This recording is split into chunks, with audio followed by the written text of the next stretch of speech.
دعوت اسلامی جو چندہ ہے وہ زکوٰۃ کے ہیلے کے پیسے یہ کھلائیں. میں کہا نہیں یار یہ تو نہیں کھلائیں گے, ہم کو مطلب بھاگ دوڑ کرنی ہے, کوششیں کرنی ہے. تو الحمدللہ وہ نہیں چلائے ہم نے, اور اللہ کا کرم ہے مطلب تھوڑا ہاتھ پیر مارنے سے بھاگ دوڑ کرنے سے لوگ پیسے دینے والے بیٹھے, وہ دینے آنا یہ تھوڑا مشکل ہوتا ہے, لینے جانا پڑتا ہے, فوائد بتانے پڑتے ہیں, کبھی ان کو یہاں وزٹ کروانی پڑتی ہے شخصیات کو, اہل ثروت مالدار لوگوں کو, تو آنکھوں سے دیکھتے ہیں تو ان کو سکون بھی ملتا ہے کہ یار واقعی یہاں تو کام ہو رہا ہے, خرچہ کرنے کی جگہ ہے تو یار. تو یوں آپ کو بوٹیاں مل رہی ہیں, بوٹے مل رہے ہیں. حضور بالخصوص جب انہیں صاف تھال صاف کیے ہوئے منظر جب یہ دیکھتے ہیں نا کہ یار یہ ضائع نہیں ہونے دیتے, اس سے دینے والے کو جو خوشی ہوتی ہوگی نا, ایک تو کرنے والے کے لیے بھی تو چلو جو فوائد ہے, مگر دینے والے کو جو خوشی ہوتی ہوگی نا کہ یار یہ یہاں مطلب کہ صحیح سمجھ میں آتا ہے. دعوت اسلامی کا حضور ٹوٹل جامعۃ المدینہ یہ کھلانے پلانے کا جو ہمارا ہے, کیونکہ ظاہر ہے ہمارے دین کا کام کے طور پر ہی یہاں کھانے پینے کا سلسلہ ہوتا ہے, یوں ایسے تو نہیں نا صرف چل رہا ہوتا. تو صرف دعوت اسلامی کا جو اخراجات ہیں نا ماہانہ منتھلی کھلانے پلانے کے, وہ 19 کروڑ پلس ہیں monthly. 19 crore plus 19 crore plus ہیں مہینے کے, تو جس میں ہم جامعۃ المدینہ بھی شامل ہے اور دیگر ہمارے وہ ہوتے ہیں. تو الحمدللہ یہ ہو رہا ہوتا ہے, دے بھی رہے ہیں لوگ, اناج بھی دے رہے ہیں, کیا دے رہے ہیں, اللہ کی رحمت ہے. اللہ کی رحمت ہے. دعوت اسلامی کھلی کتاب ہے. پہلے تکلیف تھی ہم کو, میں جاتا تھا جب یہ اس فیضان مدینہ کے لیے, ایسے ایسے لوگوں کے پاس گیا ہوں کہ ایسا مطلب اپنے کو یوں کرے, اور اتنا مان ایک جگہ تو ملا تھا کہ میں نے بولا 25 لاکھ تو کہیں نہیں گئے کیا. ویسی پارٹی تھی اور بالکل ویسا گلے لگایا اس نے, سب پیار دیا محبت دی. اب پہلی ملاقات تھی کیا, تو یار اب تو 25 ہم نے آپس میں پھر باہر نکل کے ہاتھ دوں گا میں, 25 لاکھ تو دے گا یار, اب تو اپنی فیضان مدینہ کھڑا کرنا ہے یار. 25 روپے بھی نہیں دیے, آپ کو یقین نہ آئے اس وقت 25 روپے بھی اس غریب نے دیے. وہ غریب ہی کہوں کیا کہوں, میں نے اس نے 25 روپے تک ہم کو نہیں دیے, خالی بہت بڑی بڑی باتیں ہی دی گیا. اب خالی باتوں سے تھوڑی یار عمارت کھڑی ہوتی ہے. اور ان دنوں یہ دیوانے جو ہے نا, اب میرے پاس تو اتنے تو یہ آپ لوگ تو نہیں ہوتے تھے سارے, وہ دیوانے وہ لائن ملا دور میں ہوتے تھے, تو پہلے غریب بڑے زیادہ تھے. اب بھی غریب لوگ ہی, یہ معتکفین میں مالدار شاذ و نادر ہوگا غریب, یا متوسط درمیانے. تو یہ سائیکلوں پر جاتے تھے اور روپیہ 5 روپیہ رسیدیں پھاڑتے تھے, اور اس طرح چندے کر کر کر کر کے یہ مدنی مرکز کھڑا ہوا ہے. ہاں یہ پہلا مدنی مرکز بڑی قربانیاں دے کر برسوں کے بعد اس کی تعمیر مکمل ہوئی ہے. پیسے سمجھے. اور یہ خود یہ مدنی مرکز ہم نے خریدا تھا, یہ 2.5 ایکڑ شاید جگہ ہے, اگر بھول گیا ہوں کیا. جی ہاں 2.5 ایکڑ 10,000 گز ہے. اور کتنے کا لیا بھول گیا ہوں میں, تقریباً 2.25 کروڑ روپے. ہاں 2.25 کروڑ. کوئی اب 2.25 کروڑ کا تو مکان بھی نہیں ملتا. اچھا مبالغہ کروں تو اب حالات ایسے ہو گئے. اس وقت کا 2.25 کروڑ آج یہ میرا خیال 1 ارب سے بھی زیادہ کی جگہ آئی ہے, اتنا دام بڑھ گیا.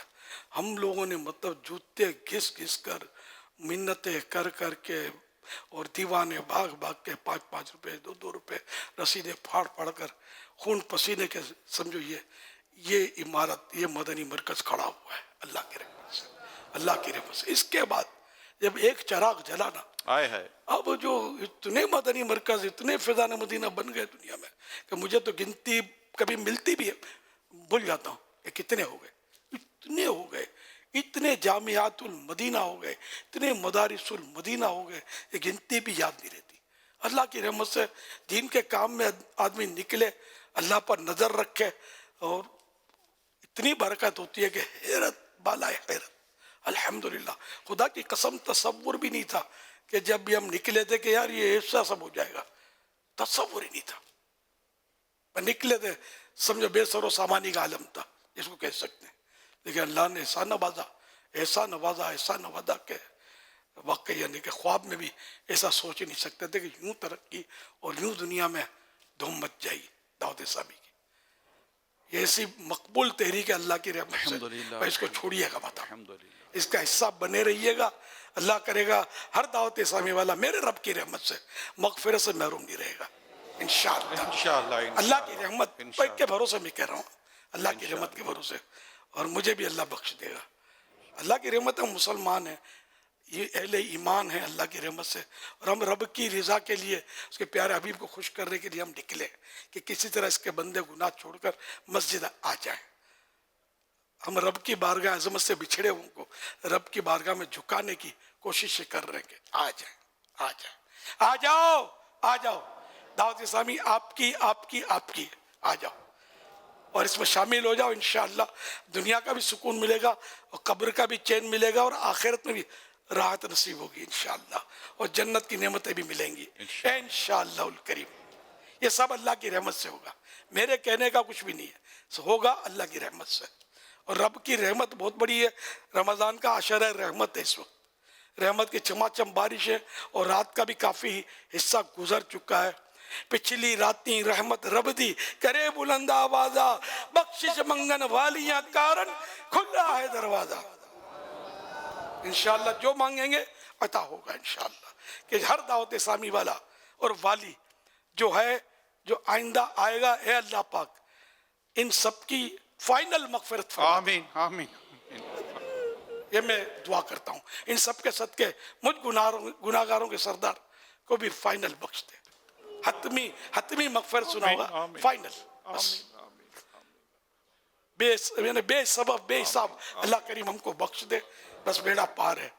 تو بے حساب بخش کے ہیں بے شمار جرم، دیتا ہوں واسطہ تجھے شاہ حجاز کا صلی اللہ تعالی علیہ وآلہ وسلم. کبھی بھی میری دعوت اسلامی کو چھوڑنا مت. چھوڑو گے تو سمجھ اس وقت ہو سکتا نہ بھی پڑے، لیکن شاید آپ بہت بڑا نقصان کر دو گے. بعضوں کو بعد میں بہت احساس بھی دیکھا ہے، ندامت بھی دیکھی ہے کہ یار ہم بہت دور چلے گئے، اب واپسی کیسے ہو. وہ عمل چھوٹ جاتا ہے. ماحول میں جو عمل ہوتا ہے نا، وہ الگ تھلگ ہونے سے فرق پڑ جاتا ہے. ادھر ادھر جانا نہیں ہے، صرف دعوت اسلامی اسی کا اسی کے ہو کے رہنا. آپ کو انشاءاللہ آپ کو سب کچھ یہاں ملے گا. کم ہی کیا کہ ادھر بھاگتے ادھر جھانکتے ادھر دوڑتے ہو. کیا چاہیے آپ کو یار؟ دعوت اسلامی میں کیا نہیں ہے؟ نمازیں مل رہی ہیں، روزے مل رہے ہیں، سنتیں مل رہی ہیں، پیار مل رہا ہے، محبتیں مل رہی ہیں، عشق رسول کے بھر بھر کر جام پینے کو مل رہے ہیں. اور کیا چاہیے یار آپ کو؟ جو ادھر ادھر دوڑتے ہیں بھاگتے ہیں، کہیں نہ جائیں. دعوت اسلامی کے ساتھ رہیں، دعوت اسلامی کو لے کے چلتے رہیں. انشاءاللہ مدینہ مدینہ ہو جائے گا انشاءاللہ. اللہ کریم میرے کہے کہ آمین آمین آمین آمین یا رب العالمین. پچھلے دنوں یہ حضور یہی موضوع ہم ڈسکس کر رہے تھے پنجاب کے سفر میں. حاجی شاہد اور ہم کچھ اراکین شورا ساتھ یہی فیضان مدینہ کی بات ہو رہی تھی. کسی نے مطلب اطلاع ملی تھی کہ کراچی میں ہی 2 جگہیں مسجد کے لیے لی تھی ہمارے خدام المساجد والوں نے، اور اس کی قیمت 45 کروڑ روپیز بنتی تھی 2 جگہوں کی. اور وہ پھر عبدالحبیب بھائی نے تھوڑے عرصے پہلے بتایا تھا کہ ویمبلے لندن میں ہمارے اسلام بھائی نے جو جگہ لی تھی وہ تقریباً 1 ارب 70 کروڑ روپے کی جگہ تھی جو اسلام بھائی نے مسجد مدنی مرکز کے لیے لی. تو ایسا مطلب اگر ہم دیکھتے تو اربوں روپے کی صرف خدام المساجد کے تحت مساجد کی جگہیں اور دیگر جگہیں کی خریداری جو ہے نا، وہ شاید 4 سے 5 ارب روپے کی سالانہ ہو جاتی ہوگی، جو مجھے ایک اندازہ ہے جو گفتگو سے. اور ایک وقت یہ تھا کہ اس فیضان مدینہ کے لیے جو آپ فرماتے رہتے اور ہم نے سنا ہے، مجھے یاد ہے کہ جب میں نیا دعوت اسلامی میں آیا تھا تو گلزار مسجد میں اجتماع ہوتا تھا اور ہم باہر اپنے علاقے کا اسٹال لگاتے تھے بستہ، اور اس پر بیٹھ کر فیضان مدینہ کے لیے چندہ کرتے تھے.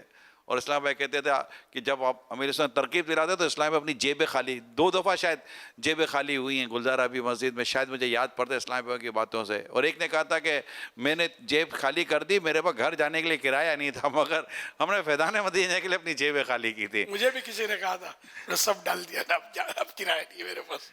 ماشاءاللہ الحمدللہ. بوریاں نوٹوں کی یا بوری بھرتی تھی ہماری. 2 ایک بار میں نے یہ روز تو پھر کوئی نہ دے، کبھی کبھار ہو، اور پہلے سے بتا دیا جائے کل انشاءاللہ جیب بھر کے لانا. تو زیادہ اس میں جو اہل محبت ہے کچھ لائیں گے. اب بعضوں کو دینے وہ جی چاہے گا لیکن کچھ ہوگا نہیں، بیچارہ کیا دے گا یار. اور جس کو نہیں جی تو اب بھی دل نہیں ہے، بول دیا تو بعد میں بھی دل نہیں ہوگا. بھلے جیب میں پیسے. زور زبردست تو ہوتا نہیں ہے. ہم لوگ ترقی, محبت, پیار. تو میں بولتا تھا اور لوگ یار اسلامی بہنوں نے بھی کوئی پیچھے ارے بھائی سونے کے یہ اور کنگن اور چوڑیاں اور زیورات بھی انہوں نے بہت دیے ہیں ماشاء اللہ, اور اسلامی بہنوں نے پیسے بھی دیے اپنی حیثیت کے مطابق. ظاہر ہے یہ عام طور پر ان کے پاس اتنی رقمیں نہیں ہوتی, لیکن دیا اسلامی بہنوں کا, اس میں یہ نہیں کہہ سکتے, ان کو بلا نہیں سکتے, ان کے حصے ہیں اس میں. فیضان مدینہ یا دعوت اسلامی کے دینی کام یا جہاں جہاں تعمیرات ہوتی ہیں ماشاء اللہ ان کے بھی حصے ہوتے ہیں. حالانکہ فیضان مدینہ میں یہ بیچاریاں نہیں آتی, نہ یہ نماز پڑھ سکتی ہیں اس میں, لیکن دیتی ہیں. اللہ کی شان ہے. حضور اب کچھ ایسے سرمایہ دار بھی ہیں جو اس کام میں بالکل اس وقت بھی پیش تھے, آج بھی پیش ہیں. میں ایک سے دعوت اسلامی کے لیے ڈونیشن لیا, حضور تقریباً میں کہہ سکتا ہوں 5 کروڑ کا ڈونیشن دیا ہوگا انہوں نے, ابھی حال کی بات ہے. تو پھر مجھے کہا کہ عمران مسجد کے لیے کوئی ترکیب بناؤ نا. تو میں نے خود المساجد والوں سے رابطہ کیا ترغیب کے لیے. اسلام بھائی آپ بھی سنیے گا. تو انہوں نے فون پر ہی ہم نے رابطہ کیا, بات چیت ہو رہی تھی. تو ہمارے اسلامیہ نے پوچھا ہوگا کہ کتنے تک کی یہ بنا لیں گے, پلاٹ ہم دے دیں گے. تو ان کا ہوگا 50, 60, 70 لاکھ روپے کی کر لیں گے. تو میں نے کہا کتنے تک کی آپ کا ذہن ہے؟ کہا 5 کروڑ میں بن جائے تو انشاءاللہ ہم کر لیں گے. تو مجھے اتنی خوشی. اچھا یہ میری بات ہو رہی ہے حضور. کہاں تھے یار جب ہم 2 روپے 5 روپے جمع کرتے تھے؟ حضور یہ اسی کا صدقہ ہے. حضور یہ اسی کا صدقہ ہے جو آپ جو جمع کرتے تھے نا, یہ اسی کا صدقہ ہے. آپ کو یاد ہوگا خدا بولنے کا موقع نہیں ملا, مجھے سیدوں کا صدقہ لگ رہا ہے جی کہ میں آپ کو اوپننگ تو میں ہی کرتا ہوں نا, ظاہر میں نہیں کروں گا. اس کی افتتاح جو اس کا اوپننگ سیریمنی کیا بولتے ہیں, سنگ بنیاد. میں نے کہا 12 سید زادے ڈھونڈو, چھوٹے چھوٹے بچے 12, میں ان سے سنگ بنیاد رکھواؤں گا. اور وہ ڈھونڈ کے ان دنوں تو ڈھونڈنا بھی تو تھا نا, کام تھا.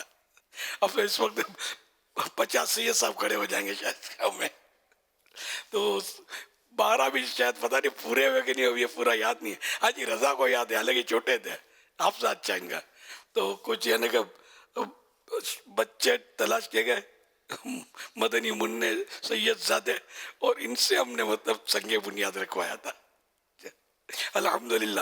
تو کیا پتہ یار ان کی برکتوں سے سیدوں, اور سید بھی چھوٹے چھوٹے بچے, تو ان کی برکتوں سے یہ ایک بنا اور پھر دھوم مچ گئی. آج کی تاریخ کی اگر ہم بات کریں, یعنی کہ اس وقت مارچ 2025, اس وقت دنیا بھر میں پاکستان سمیت دعوت اسلامی کے 1000 سے زیادہ صرف فیضان مدینہ ہیں. اللہ اللہ, 1000 سے زیادہ ہو گئے. 1000 سے زیادہ فیضان مدینہ. اور خدام المساجد کے تحت دعوت اسلامی نے, جو اسلامی بھائیوں نے آپس میں مل کر اس وقت 7000 سے زیادہ مساجد بنا لی ہیں. سبحان اللہ. اور یہ سلسلہ الحمدللہ جاری ہے, اللہ نے چاہا تو جاری رہے گا. تو میں جو کہہ رہا تھا وہ 5 کروڑ والا, تو وہ جس نے مجھے 5 کروڑ کا کہا نا مسجد بنانے کا, تو حضور ادھر ایک اور اسلام بھائی بیٹھے ہوئے تھے, تو انہوں نے اس کی بات سن کر کہا یار ایک جگہ میرے کو بھی دلا دو 5 کروڑ والے یار. تو یوں مطلب کہ اس وقت دعوت اسلامی کی طرف یہ رخ ہے عاشقان رسول کا. امیر سنت نے آج اپنی بات بیان کی کہ میں امیر سے اپنے بارے میں فرماتے میں کس طرح چندہ لینے جاتا تھا. آج صرف میں ان سے ڈائریکٹ بات کر رہا ہوں کہ جو دعوت اسلامی والے ہیں, اسلامی بھائی اسلامی بہنیں, جو کہتے ہیں کہ یار ہم سے چندہ نہیں ہوتا, یار ہم چندہ نہیں کر سکتے, ہمیں شرم آتی ہے, صرف میں ان سے ڈائریکٹلی بات کر رہا ہوں, مہربانی کریں. جب خرچ کرنے والے ہاتھ زیادہ اور کمانے والے آمدنی والے ہاتھ کم ہو جائے نا, تو پھر مسائل پیدا ہو سکتے ہیں. اگر ہر دعوت اسلامی والا اور والی اس ڈونیشن کی جو تحریک, جو سال میں پورا سال تو نہیں ہوتی, اگر اپنا حصہ ملائے, ڈونیشن کریں, چندہ کریں, اپنا بھی دیں اور لے کر بھی آئیں, تو آپ یقین مانیں دعوت اسلامی آج اتنی ترقی کری نا, اس سے اور زیادہ ترقی کرے گی انشاءاللہ. پہلے جیسے ہم لوگ چندہ کرتے تھے نا, ہمارے بارے میں لوگوں کو وسوسے آتے ہوں گے, پتہ نہیں مولانا مسجد بنائے گا کہ کھا جائے گا. ظاہر کہ میرا اتنا تو شہرت نہیں تھی نا, تو بھروسہ نہیں کرتے ہوں گے, اس لیے پیار دے دیتے تھے. لیکن ویسے یہ ایک کیس تو میں نے آپ کو سنا, دوسرے بھی اکا دکا مجھے یاد آ رہے ہیں کہ باتیں بہت میٹھی میٹھی کی, دیا کچھ بھی نہیں دیتے. شاید یہ ان کو بھروسہ نہیں آتا ہوگا, اور یہ بھی ہو سکتا ہے. تو اب دعوت اسلامی کھلی کتاب ہے, اب تعارف بھی کرانے کی کوئی خاص ضرورت نہیں ہے. اب اگر اس طرح ہمت کریں نا, تو ابھی ان کے اوپر چھتری ہے یار. ہم لوگ ہیں نا آپ کے پاس یار, عمر پہ تو بڑا ہوں تو بڑوں کی چھتری ہوتی ہے نا, میرے پر کوئی چھتری نہیں تھی یار, ہم اکیلے اکیلے ہی تھے, اور چھوکرے تھے بیچارے جو وہ تو غریب بڑے, کوئی اپروچ نہیں, کوئی سورس نہیں. یوں بہرحال پارٹیوں سے بھی کانٹیکٹ ہوئے ہیں, پارٹیاں بھی کچھ نہ کچھ تو ایسی ہوتی تھی جو ہم سے دعوت اسلامی سے اور کچھ نہ کچھ ترکیب بنی تھی کہ دعوت اسلامی تو لائٹ میں تھی, لیکن جو آج صورت ہے وہ صورت اس وقت ظاہر نہیں تھی. دیر بہت لگی تھی بننے میں, پیسوں کے لیے بہت محنت کرنی پڑی تھی جمع کرنے میں. بعض اوقات یہ ہوتا ہے کہ دعوت اسلامی کے پاس چونکہ ہم بتاتے ہیں کہ ہمارا اربوں کا خرچہ, تو اگر آپ کو اربوں روپے مل ہی رہے ہوتے ہیں نا, یہ کیونکہ ہمیں بتانا پڑتا ہے کہ ہمارا 1 ارب 40 کروڑ روپیہ تو مہینے کی سیلری ہے. 1 مہینے کی سیلری دعوت اسلامی کم و بیش 1 ارب 40 کروڑ روپیہ دے رہی ہے. 19 کروڑ روپیہ مہینے کا صرف کھانے پینے کا خرچہ ہے, اور اس کے علاوہ دیگر اخراجات جو ہیں وہ ہیں 80 سے زیادہ شعبے. تو بعض اوقات ایسا ہوتا ہے کہ دعوت اسلامی کے پاس لگتا ہے پیسے بہت ہیں. میں آپ کو بتاؤں, سال گزر رہا ہوتا ہے نا, جیسے ابھی ہم چندہ کر لیں گے نا تو ہمیں ہماری مالیت بتائے گی کہ آپ کا یہ چندہ اتنے مہینے تک چلے گا, آگے آپ کے لیے سیلری کے مسائل ہو جائیں گے. پھر ہمیں بقرہ عید کے لیے کھالیں جمع کرنی پڑتی ہیں, پھر ہمیں ہمارے مالیت بتاتی ہے کہ اس کی رقم سے نا اتنا چلیں گے تو آپ کو پورا ہوگا, پھر ہمیں ٹیلی تھون کا انتظار کرنا پڑتا ہے. تو اتنا چندہ ہونے کے باوجود دعوت اسلامی اسی طرح اپ ٹو ڈیٹ کی چل رہی ہوتی ہے, اور بس آ رہا ہوتا ہے اور خرچ ہو رہا ہوتا ہے, آ رہا ہوتا ہے خرچ ہو رہا ہوتا ہے. آپ سب مل کر ساتھ دیں. فطرہ بھی جمع کرنا ہے اس بار ٹھیک ٹھاک.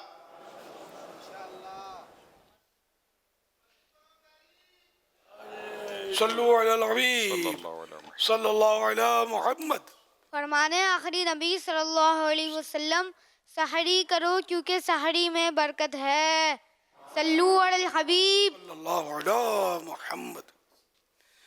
فرمان آخری نبی صلی اللہ تعالی علیہ وآلہ وسلم, لا الہ الا اللہ الحلیم الکریم, سبحان اللہ رب السماوات السبع و رب العرش العظیم.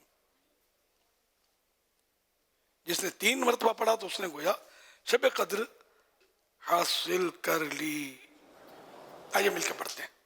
سبحانک اللہم لا الہ الا اللہ, لا الہ الا اللہ, لا الہ الا اللہ لا الہ الا اللہ, الحلیم الکریم, الحلیم الکریم, سبحان اللہ سبحان اللہ رب السماوات رب السماوات السبع السبع ورب العرش العظیم. رب العرش العظیم, سبحان اللہ, لا الہ الا اللہ لا الہ الا الحلیم الکریم, الحلیم الکریم, سبحان اللہ سبحان اللہ رب السماوات رب السماوات السبع السبع ورب العرش العظیم. رب العرش العظیم, لا الہ الا اللہ لا الہ الا اللہ الحلیم الکریم, الحلیم الکریم, سبحان اللہ سبحان اللہ رب السماوات رب السماوات السبع السبع ورب العرش العظیم. رب العرش العظیم. صلو علی الحبیب صلی اللہ علی محمد. اللہم سلمنی من رمضان وسلم رمضان لی وسلمہ منی. صلو علی الحبیب صلی اللہ علی محمد. حضرت سیدنا عبداللہ بن عمرو بن عاص رضی اللہ عنہما فرماتے ہیں, جو یہ دعا کسی مجلس سے اٹھتے وقت 3 مرتبہ پڑھے تو اس کی خطائیں مٹا دی جاتی ہیں, اور جو مجلس خیر و مجلس ذکر میں پڑھے تو اس کے لیے خیر یعنی بھلائی پر مول لگا دی جائے گی. آئیے مل کے پڑھتے ہیں.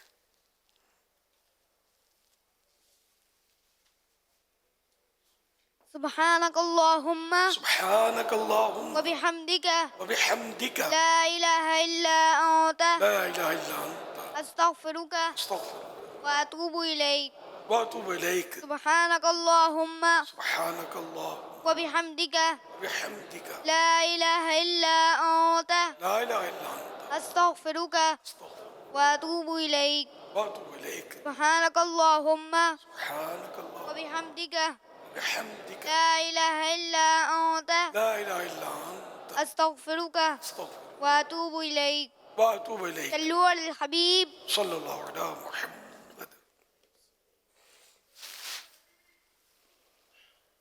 بلال بھائی ماشاءاللہ ہم نے سنا رمضان المبارک میں آپ نے مسلمانوں کے لیے ڈسکاؤنٹ لگایا ہے, کیوں لگایا؟ امیر اہل سنت کے فرمان پہ 5% ڈسکاؤنٹ لگایا. مثلاً کیا کیا ہے اس میں؟ آٹا ہے, گھی, تیل, دالیں اور بہت سی ضرورت چیزیں ہیں, ان سب پہ لگایا ہوا ہے. یہ جو پیکج بنواتے ہیں غریبوں کو جو بانٹتے ہیں ان کے لیے بھی خصوصی ڈسکاؤنٹ 10% ہم نے آف دیا ہوا ہے. 5%, 10%, 15% جتنا ہم سے ہوگا انشاءاللہ ہم تعاون کریں گے. جیسا کہ دعوت اسلامی کے بانی امیر اہل سنت نے کہا ہے کہ غریب عوام کے لیے اس مہنگائی کے دور میں رمضان میں ریلیف دینا ہے، تو امیر اہل سنت کے کہنے کے مطابق ہم لوگ کوشش کرتے ہیں کہ عوام کو ریلیف دیے جائے. جیسے سے ہم لوگ مخصوص آئٹم رمضانوں میں استعمال ہوتا ہے، کھجور ہے، بیسن ہے، جو مارکیٹ ریٹ چل رہا ہے اس سے ہم کوشش کرتے ہیں لوگوں کو ڈسکاؤنٹ کر کے دیں. اس کے علاوہ کوالٹی کو بھی ترتیب دیتا ہوں کہ اچھی سے اچھی چیز دیں ہم عوام کو. اور میں باقی اسلامی بھائیوں کو ترتیب دیتا ہوں کہ امیر اہل سنت کے کہنے کے مطابق رمضانوں میں غریب عوام کا خیال کریں، اور امیر اہل سنت سے گزارش ہے کہ ہمارے لیے دعا کریں. ماشاءاللہ. فرمان آخری نبی صلی اللہ علیہ وآلہ وصحبہ وسلم، جب ماہ رمضان کی پہلی رات آتی ہے تو آسمانوں اور جنت کے دروازے کھول دیے جاتے ہیں اور آخر رات تک بند نہیں ہوتے. جو کوئی بندہ اس ماہ مبارک کی کسی بھی رات میں نماز پڑھتا ہے تو اللہ پاک اس کے ہر سجدے کے عوض یعنی بدلے میں اس کے لیے 1500 نیکیاں لکھتا ہے اور اس کے لیے جنت میں سرخ یاقوت کا گھر بناتا ہے. رمضان رمضان رمضان رمضان ماہ غفران ماہ غفران ماہ غفران ماہ رمضان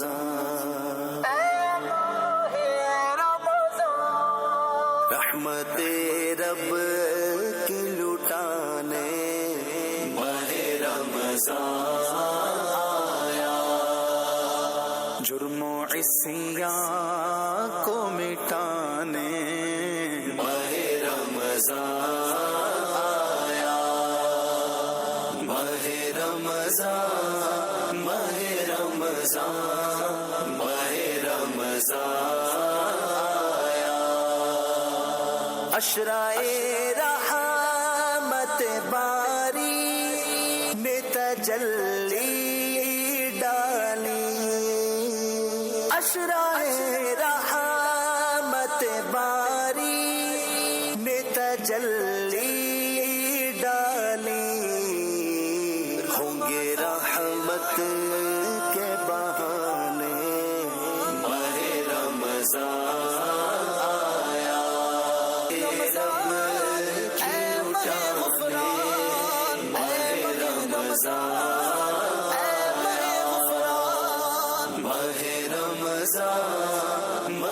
رمضان ماہ رمضان رمضان آیا کیسی رونق ہے مساجد میں بہار آئی ہے کیسی رونق ہے مساجد میں بہار آئی ہے سہانے ماہ رمضان آیا لے کے اب دن یہ سہانے ماہ رمضان آیا رمضان رب کی اٹھانے ماہ رمضان آیا ماہ رمضان ماہ رمضان ماہ رمضان